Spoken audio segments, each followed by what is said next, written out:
اللہ تعالیٰ کا شکر ادا کرتے ہیں کہ علی گڑھ مسلم یونیورسٹی کے اس تاریخی تسلسل کے حامل جلسہ سیرت النبی صلی اللہ تعالی علیہ وسلم میں حاضری کا موقع ملا۔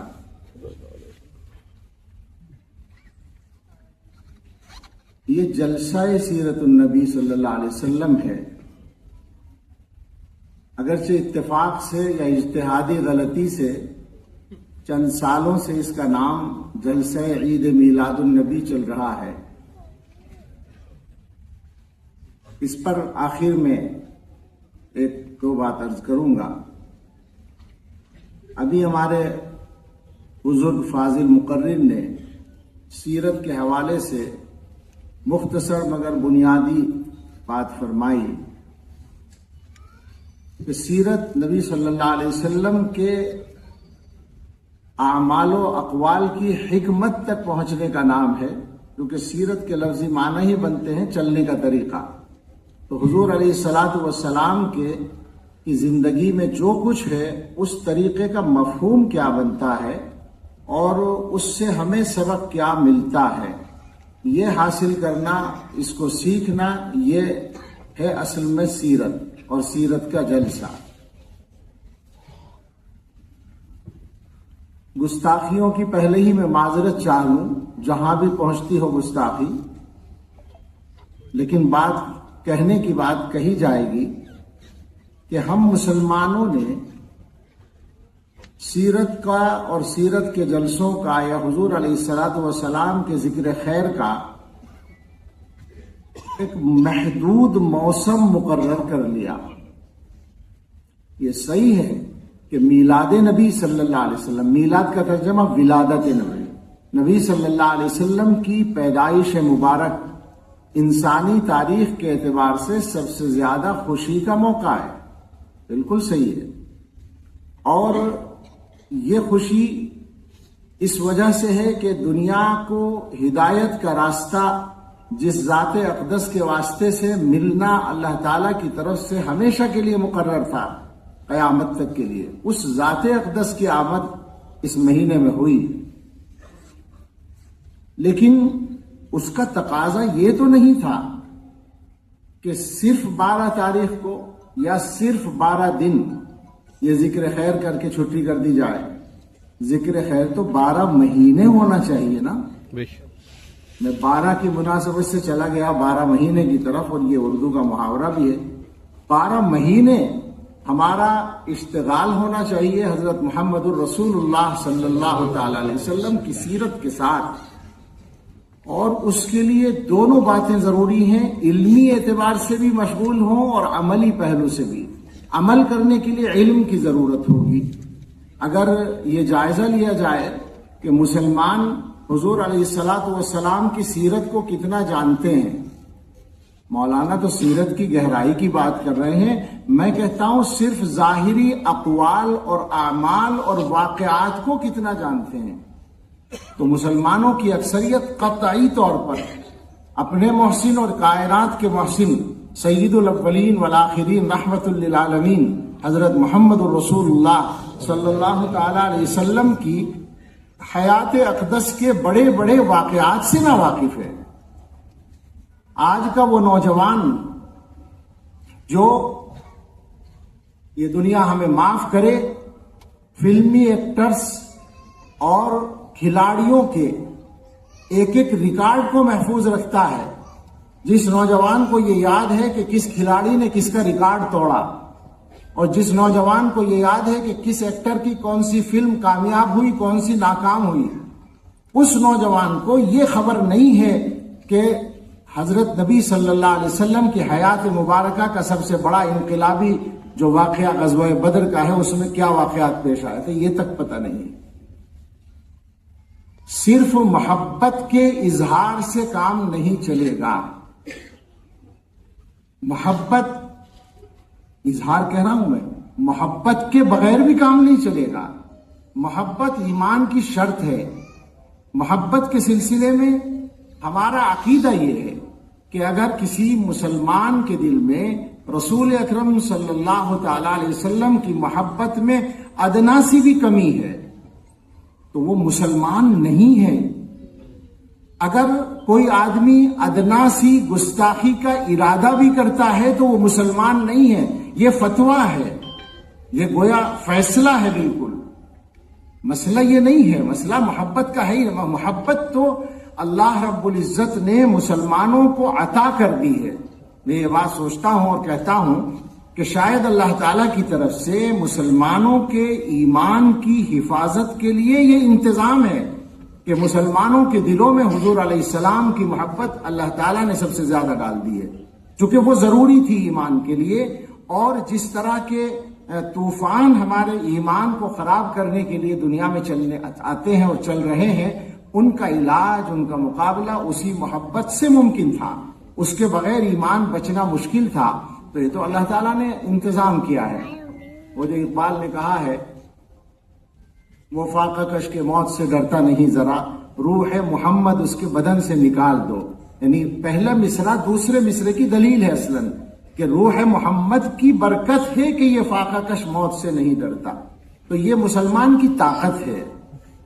اور ہم تو یہاں تک کہیں گے، اور یہ بات بھی ہم سب کا ایمان ہے، کہ دنیا کا ہر فن اور دنیا کی ہر صلاحیت اور دنیا کے میدانوں کی ہر ترقی اس وقت تک نامکمل ہے جب تک وہ حضرت محمد الرسول اللہ صلی اللہ تعالی علیہ وسلم کی رہنمائی سے مزین نہ ہو۔ یہ بات سب کو پسند نہیں آئے گی، دوسروں کو پسند نہیں آئے گی، لیکن ہم ایک بات کہتے ہیں۔ ایک شعر ہے جو مجھے یاد آتا ہے اور میں سیرت کے جلسوں میں سنا دیتا ہوں۔ مجھے نہیں معلوم کس کا شعر ہے، یہاں ایک مجمع ہے علی گڑھ کے لوگوں کا، اہل ادب ہیں، اگر کسی کو معلوم ہے ذرا مجھے بعد میں بتائیے گا۔ پڑھی گئی تھی ہمارے یہاں دارالعلوم کے ایک چھوٹے سے پروگرام میں، ہمارے شعبہ تجوید کا ایک پروگرام تھا، اس میں ایک قاری صاحب نے نعت پڑھی، اس کا ایک شعر ذہن سے چپک گیا، باقی نعت بھی یاد نہیں ہے، شاعر کون ہے نہیں معلوم۔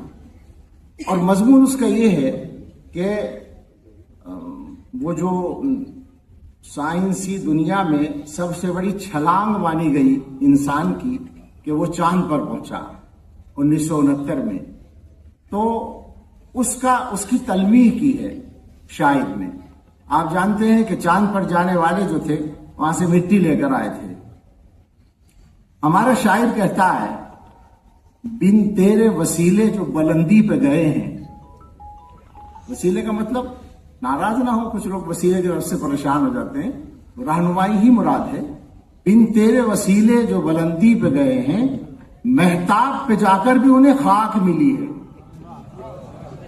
مٹی لائے نا، اردو کا محاورہ ہے کہ کیا لے کے آئے، خاک لے کے آئے۔ یہ ایک نظریہ ہے، اور اسی کو میں کہنا چاہتا ہوں کہ دنیا کے ہر فن کو ضرورت ہے حضرت محمد صلی اللہ علیہ وسلم کی رہنمائی کی۔ آج کی دنیا پر جو چھایا ہوا فن ہے وہ سائنس ہے۔ یہ دور سائنسی دور کہلاتا ہے۔ ہر گفتگو کے لیے سائنس کا پیمانہ معیار ہے۔ ظاہر سائنٹیفک انداز میں بحث کرنی ہے، عربی میں کہتے ہیں البحث العلمی، سائنسی انداز پر بحث۔ لیکن سوال یہ ہے کہ کیا ایمانداری سے سائنس کے ماہرین ہمیں مطمئن کر سکتے ہیں اس بات پر کہ سائنس نے انسانیت کی فلاح کے لیے جو کرنا چاہیے تھا کر لیا ہے؟ حضرت محمد صلی اللہ علیہ وسلم کی جو رہنمائی اس سلسلے میں ہے وہ ہے کہ وَيَتَفَكَّرُونَ فِي خَلْقِ السَّمَاوَاتِ وَالْأَرْضِ رَبَّنَا مَا خَلَقْتَ هَذَا بَاطِلًا سُبْحَانَكَ۔ منزل یہ تھی کہ دنیا پہ غور و فکر کیا جاتا اور خالق تک پہنچا جاتا۔ میں آپ سے سچ کہتا ہوں کہ کسی کی گمراہی پر اتنا تعجب نہیں ہوتا جتنا سائنس جاننے والوں کی گمراہی پر تعجب ہوتا ہے۔ ان کو تو سب سے زیادہ خالق کائنات کا قائل ہونا چاہیے تھا، لیکن جب سفر غلط راستے پر شروع ہوتا ہے تو منزل بھی غلط ہو جاتی ہے، منزل تک پھر پہنچ نہیں پاتا۔ تو اصل پیغام یہ ہے، اور وہ پیغام دوسروں کو تو ہم بعد میں دے پائیں گے۔ آج کل ہم لوگ اپنے جلسوں کا کبھی کبھی نام رکھتے ہیں کہ حضور صلی اللہ علیہ وسلم کا پیغام انسانیت کے نام۔ بالکل صحیح ہے، حضور علیہ الصلاۃ والسلام کی مخاطب ساری انسانیت ہے، لیکن ساری انسانیت تک وہ پیغام پہنچانے کا کام کرے گا کون؟ جو لوگ اپنے گھروں سے اس پیغام کو نکالے بیٹھے ہیں۔ ان کا منہ ہے دوسروں تک یہ پیغام پہنچانے کا. اصل مخاطب تو پہلے ہم اور آپ ہیں، مسلمان ہیں، ان کا کلمہ پڑھنے والے ہیں، ان سے محبت کا اظہار کرنے والے ہیں. ہمارے ہاں کیا ہوتا ہے کہ ہم ان کی سیرت اور ان کی سنت کا جو حصہ ہمارے مزاج اور ہماری خواہش کے مطابق ہوتا ہے اس کو اپنانے کے بعد سمجھتے ہیں کہ ہم نے حق ادا کر دیا.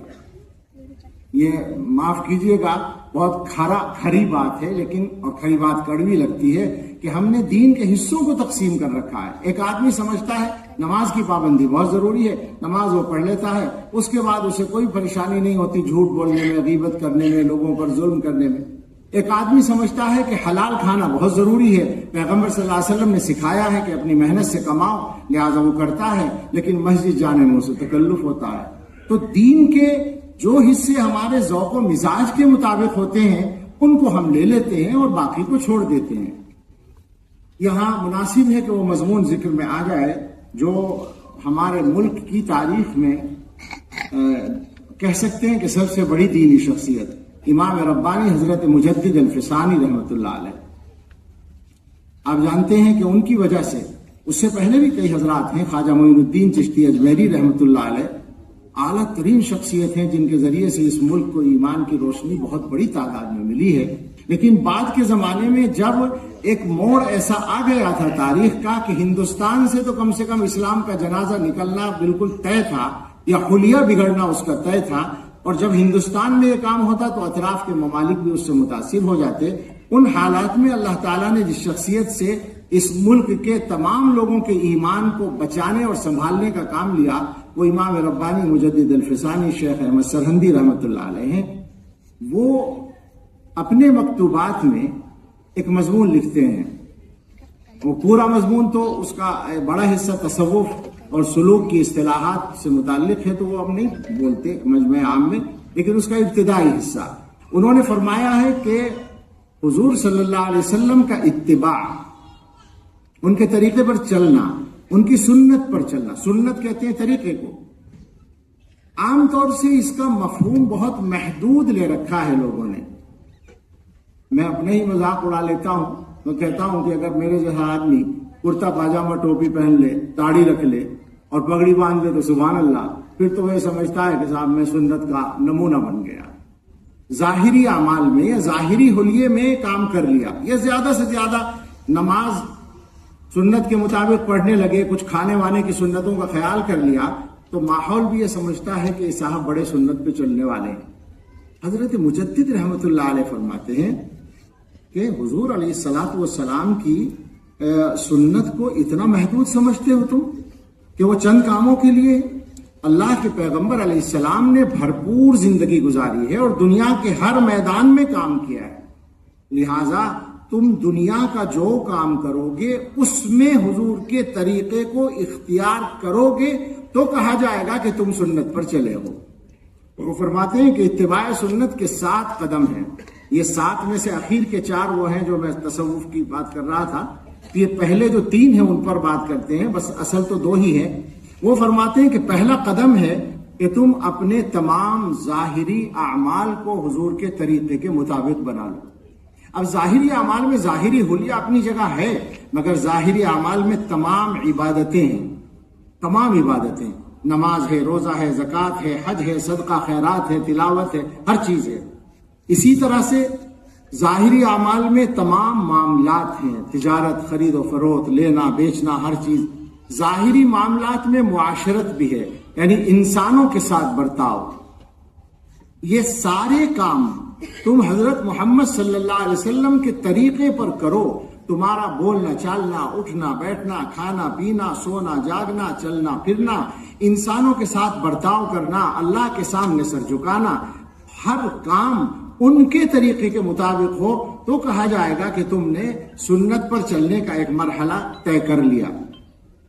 دوسرا جو انہوں نے کہا ہے، باطنی اعمال کو بھی حضور کے طریقے پر لاؤ. یہ دل کے جو اعمال ہیں، ہمارے دلوں کے اندر دل سے جو اعمال ہوتے ہیں، عجیب بات یہ ہے کہ اگر نیکی والے کام ہیں تو بہت شاندار ہیں، اور اگر گناہ ہیں تو صرف کبیرہ ہے. دل کے کام، ظاہری اعضاء کے کام صغیرہ بھی ہیں کبیرہ بھی ہیں، لیکن دل کے اعمال سب کبیرہ گناہ ہیں جو گناہ کی قسم ہے. تکبر ہے، دکھاوا ہے، حسد ہے، کینہ ہے، بغض ہے، عداوت ہے، یہ سارے کے سارے بدترین کبیرہ ہیں۔ وہ کہتے ہیں ان سب کو ٹھیک کرو اور سنت کے مطابق اپنے عمل کو بناؤ۔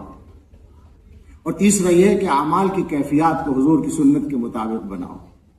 میں واپس چلتا ہوں پہلے حصے کی طرف۔ تمام ظاہری اعمال سنت کے تابع بناؤ۔ ظاہری اعمال میں ایک تو وہ اعمال ہیں جن کا تعلق اللہ تعالیٰ کی ذات سے ہے، کہ اللہ تعالیٰ کے معاملے میں، اللہ کی عبادت کے معاملے میں جو بھی تمہارا رویہ ہے وہ سنت کے مطابق ہونا چاہیے۔ ایک انسانوں کے ساتھ معاملات ہیں، اور پیغمبر صلی اللہ علیہ وسلم کا پیغام انسانیت تک پہنچانے کے لیے زیادہ ضروری یہ ہے کہ یہ انسانوں کے ساتھ جو معاملات ہیں وہ ٹھیک ہو جائیں۔ اس کی ایک ہلکی سی جھلک میں آپ کو سنانا چاہتا ہوں۔ ایک کتاب ہے میرے سامنے، اس کی فہرست میں آپ کے سامنے صرف پڑھوں گا۔ کتاب کا نام ہے کیف عاملہم النبی صلی اللہ علیہ وسلم، انسانوں کے ساتھ نبی صلی اللہ علیہ وسلم نے کیا معاملہ کیا، کیا معاملہ کیا، کیسا معاملہ کیا، کیسا برتاؤ کیا۔ تفصیل سنانے کا موقع نہیں ہے، سنانا یہ ہے کہ حضور علیہ السلام کو انسانوں کے کتنے طبقات کے ساتھ واسطہ پڑا، اور ہر ایک کے ساتھ حضور نے اپنے برتاؤ کا ایک شاندار نمونہ چھوڑا۔ نمونے بیان کرنے کا موقع نہیں، صرف ان طبقات کی فہرست۔ نمبر 1، تعامل النبی صلی اللہ علیہ وسلم مع زوجاتہ، حضور علیہ السلام کا اپنی مقدس بیویوں کے ساتھ، ازواج مطہرات کے ساتھ برتاؤ، ایک مستقل باب ہے زندگی کا۔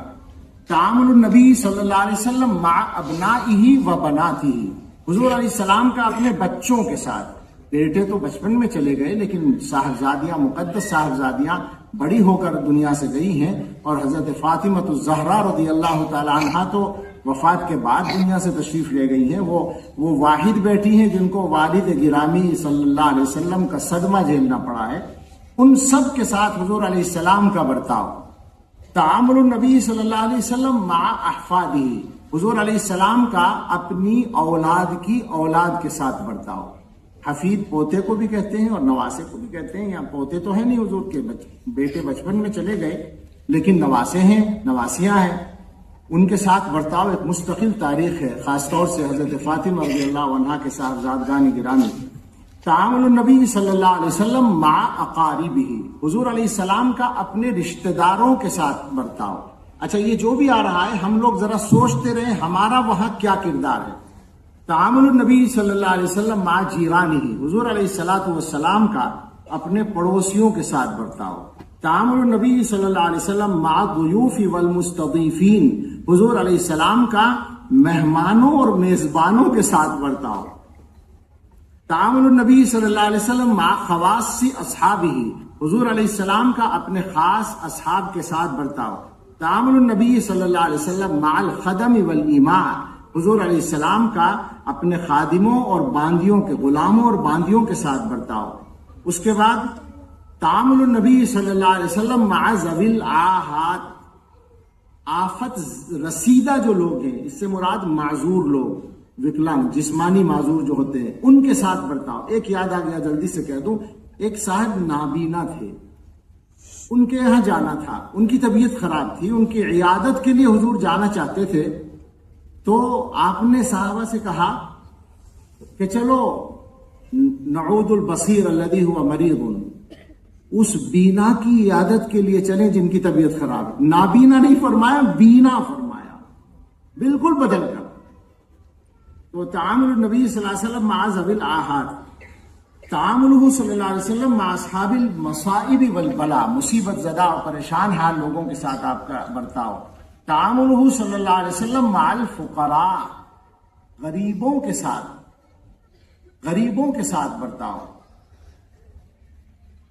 آج کل ہمارے حضرت مولانا تقی عثمانی صاحب کی ایک نعت چلتی ہے، آپ کی نعت کیا کہوں سید خلق کردگار، اس میں ایک شعر یاد نہیں آ رہا، لیکن ان کا مضمون یہ ہے کہ آپ نے فقر اختیار کر کے، آپ کو معلوم ہے کہ حضور علیہ السلام کے پاس پیسہ جمع نہیں ہوتا، آتا بہت تھا، حضور علیہ السلام کی ملکیت میں بڑی مقدار میں مال آیا ہے زندگی میں، سونا چاندی بہت آپ کی ملکیت میں، پوری کتابیں اس پر لکھی گئی ہیں، بس یہ فرق ہے کہ سونے چاندی کو گھر میں سونے کی اجازت نہیں ہوتی۔ رات نہیں گزاریں گے آپ ہمارے گھر میں، رات سے پہلے نکلنا پڑے گا۔ تو وہ انہوں نے یہ مضمون باندھا ہے کہ حضور نے فخر اختیار کر کے دنیا کے ہر غریب کو یہ فخر کرنے کا موقع دے دیا کہ سید خلق کردگار میری برادری میں ہے، غریب برادری میں ہے۔ تعاملہ صلی اللہ علیہ وسلم مع الاغنیاء، حضور علیہ السلام کا برتاؤ مالداروں کے ساتھ۔ تعامل النبی صلی اللہ علیہ وسلم مع ذوی الہیئات، حضور علیہ السلام کا بڑے لوگوں کے ساتھ برتاؤ جو ذی وجاہت لوگ ہوتے ہیں۔ تعامل النبی صلی اللہ علیہ وسلم مع النابغین، اہل کمال کے ساتھ برتاؤ۔ تعامل النبی صلی اللہ علیہ وسلم مع المتخاصمین، جھگڑا لے کر جو لوگ آتے تھے ان کے ساتھ برتاؤ۔ تعامل النبی صلی اللہ علیہ وسلم مع المسلمین الجدد، نو مسلموں کے ساتھ برتاؤ۔ تعامل النبی صلی اللہ علیہ وسلم مع المستفتین، مسئلہ پوچھنے کے لیے آنے والوں کے ساتھ برتاؤ۔ تعامل النبی صلی اللہ علیہ وسلم مع الاعراب، دیہاتی لوگوں کے ساتھ برتاؤ، عجیب عجیب قسم کے دیہاتی آتے تھے۔ تعامل النبی صلی اللہ علیہ وسلم مع العصاۃ والمذنبین، حضور علیہ السلام کا گناہ گاروں کے ساتھ برتاؤ۔ تعامل النبی صلی اللہ علیہ وسلم مع المنافقین، جن کے بارے میں پتا ہے کہ اندر سے کافر ہیں، ان کے ساتھ برتاؤ۔ تعامل النبی صلی اللہ علیہ وسلم مع عموم النساء، عام عورتوں کے ساتھ برتاؤ۔ تعامل النبی صلی اللہ علیہ وسلم مع کبار السن، بوڑھوں کے ساتھ برتاؤ۔ تعامل النبی صلی اللہ علیہ وسلم مع الصغار، بچوں کے ساتھ برتاؤ۔ اور آخر میں یہ بھی ہے تعامل النبی صلی اللہ علیہ وسلم مع الجن، جنات کے ساتھ۔ اور تعامل النبی صلی اللہ علیہ وسلم مع الدواب، جانوروں کے ساتھ برتاؤ۔ آپ اندازہ کریں کہ حضور علیہ السلام کے مقدس اور مبارک کردار کے کتنے پہلو ہیں جن پر لوگوں نے روشنی ڈالی اور بات کی ہے۔ تو اصل مسئلہ یہ ہے کہ حضور علیہ السلام کے طریقے پر چلنا پڑے گا۔ اس بات کو ہر مسلمان مانتا ہے کہ دنیا کے سب سے کامیاب انسان کا نام محمد الرسول اللہ صلی اللہ علیہ وسلم، دنیا کے سب سے زیادہ عزت والے انسان کا نام اور دنیا کے سب سے زیادہ محبوبیت والے انسان کا نام حضرت محمد صلی اللہ علیہ وسلم ہے۔ کوئی لفظوں میں کیسے بتائے، ان کے رتبے کی حد ہے تو کیا ہے؟ ہم نے اپنے بڑوں سے سنا ہے صرف اللہ ان سے بڑا ہے، وہ سب سے بڑے ہیں انسانوں میں، ان سے زیادہ کوئی بڑا نہیں ہے، ان سے زیادہ کسی کی عظمت نہیں ہے، ان سے زیادہ کسی کو عزت نہیں ملی ہے، ان سے زیادہ کسی کو محبوبیت نہیں ملی ہے۔ تو سادہ سی بات ہے بالکل کہ کوئی مسلمان اگر دنیا میں کامیابی چاہتا ہے تو ایک ہی راستہ ہے، محبوبیت چاہتا ہے تو ایک ہی راستہ ہے، عزت چاہتا ہے تو ایک ہی راستہ ہے، اور وہ راستہ ہے حضرت محمد الرسول اللہ صلی اللہ علیہ وسلم کا۔ مولانا کے بیان کے مطابق 2-4 منٹ ابھی باقی ہیں، اگر 1-2 منٹ اور ہوں تو میں عرض کروں کہ اسی کے ساتھ ساتھ حضور علیہ الصلاۃ والسلام کے تعلق سے جب ہم آپ کی سیرت کی بات کریں گے تو ظاہر ہے کہ سیرت آپ کا پورا دین ہے، جیسا کہ ابھی آپ نے سنا کان خلقہ القرآن، حضرت عائشہ صدیقہ رضی اللہ تعالیٰ عنہ کا ارشاد کہ حضور علیہ الصلاۃ والسلام کا جو عمل ہے، خلق یعنی آپ کا مزاج، آپ کا اخلاق، آپ کی سیرت، آپ کا کردار، وہ قرآن ہے۔ تو ظاہر ہے کہ قرآن اور دین کو اس کی اصلی شکل میں محفوظ رکھنا اور اس کو اس کی اصلی شکل میں اپنی زندگیوں میں باقی رکھنا، یہ بھی ہماری ذمہ داری ہوگی۔ میں شروع میں کہہ چکا ہوں کہ محبت کے معاملے میں کوئی اختلاف نہیں ہو سکتا، اور جو اختلاف کرے گا وہ ایمان سے نکل جائے گا۔ سادہ سی بات ہے بالکل کہ حضور علیہ الصلاۃ والسلام کی محبت کے معاملے میں جو کوتاہی کرے گا وہ ایمان سے خارج ہو جائے گا، بالکل صاف بات ہے۔ لیکن کیا محبت کا تقاضا یہ ہو سکتا ہے کہ جو محبوب ہے اس کے طریقے سے ہٹ کر چلا جائے، اس کی ہدایت سے ہٹ کر چلا جائے؟ یہ گنجائش تو نہیں ہونی چاہیے نا۔ اور ظاہر ہے کہ انہوں نے سب کچھ واضح کر کے بتا دیا۔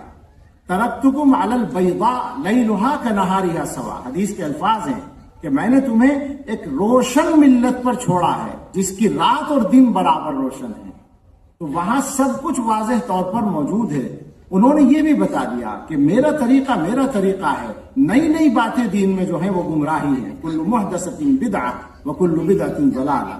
میں کسی طبقے پر، کسی شخصیت پر، کسی آدمی پر فتویٰ لگانے کے لیے نہیں کھڑا ہوں، لیکن میں یہ عرض کرنا چاہتا ہوں کہ، اور یہ یونیورسٹی ذمہ دار اسٹیج ہے، ہندوستان کا سب سے بڑا ذمہ دار اسٹیج بھی اس کو کہہ سکتے ہیں، یہ ہندوستانی مسلمانوں کا قیمتی سرمایہ ہے، اور یہاں کی روایات ہماری تاریخ کا روشن حصہ ہیں۔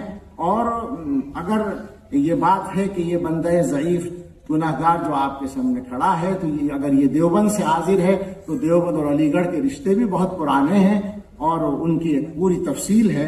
تو اس موقع پر یہاں پی وی سی صاحب بھی موجود ہیں اور ذمہ داران موجود ہیں، تو معذرت کے ساتھ یہی عرض کرنا ہے کہ کوئی ایسی بات یہاں سے نہ ہو جس سے کسی ایسی چیز کی تائید ہو جائے جو ثابت نہ ہو. ہمارے دین میں ہر چیز مقرر اور ثابت ہے، اور یہ بات بالکل وضاحت کے ساتھ آئی ہے کہ رسول اللہ صلی اللہ تعالی علیہ وسلم مدینہ منورہ تشریف لائے تو وہاں کچھ ایک دو دن ایسے تھے جو لوگ خوشی کے طور پر تقریب مناتے تھے. تو حضور علیہ السلام نے فرمایا کہ یہ کیا ہے؟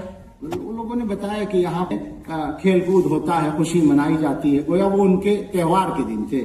تو رسول اللہ صلی اللہ علیہ وسلم نے فرمایا کہ قد ابدلکم اللہ بہما خیرا منہما، تمہیں اللہ نے ان کے بدلے میں ان سے بہتر 2 دن عطا کر دیے ہیں، ایک یوم الاضحیٰ و یوم الفطر، عید اضحیٰ اور عید فطر.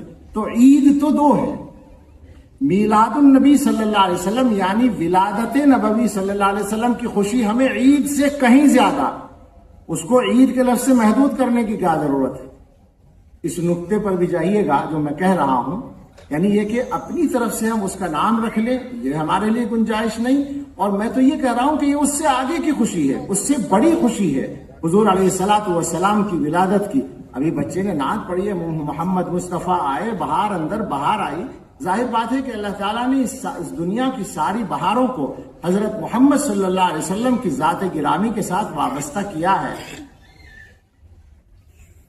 تو کہنے کی باتیں بہت سی ہیں، اور پرانی بات ہے فقیر شعر سخنہائے گفتنی دارت، اپنے مسلمان بھائیوں سے بہت کچھ کہنے کا ہے، لیکن اس کا خلاصہ یہ ہے کہ دین کو اس کی اصلی شکل میں محفوظ رکھنے کی کوشش کریں اور اس زمانے کے حالات کو بھی سمجھنے کی کوشش کریں. ان حالات میں اپنے آپس کے اختلافات کو اس انداز سے تشتزبام کرنا کہ دوسرے اس سے فائدہ اٹھا لیں اور ہمارا کوئی فائدہ نہ ہو بلکہ نقصان ہو جائے، یہ ہماری کم سے کم نہ سمجھی تو کہی ہی جائے گی.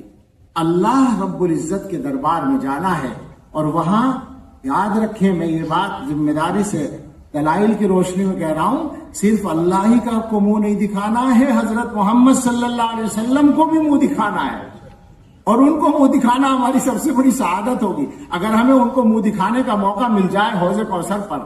لیکن وہاں وہی فرما کے گئے ہیں کہ حوض کوثر کے قریب کچھ لوگ آئیں گے اور میں سمجھوں گا میرے لوگ ہیں. فرشتے کہیں گے کہ نہیں، انہوں نے آپ کے بعد آپ کے دین میں نئی نئی باتیں چلا دی تھی، ہٹا دیا جائے گا. تو ان کو منہ دکھانے کے لائق تو ہمیں رہنا چاہیے.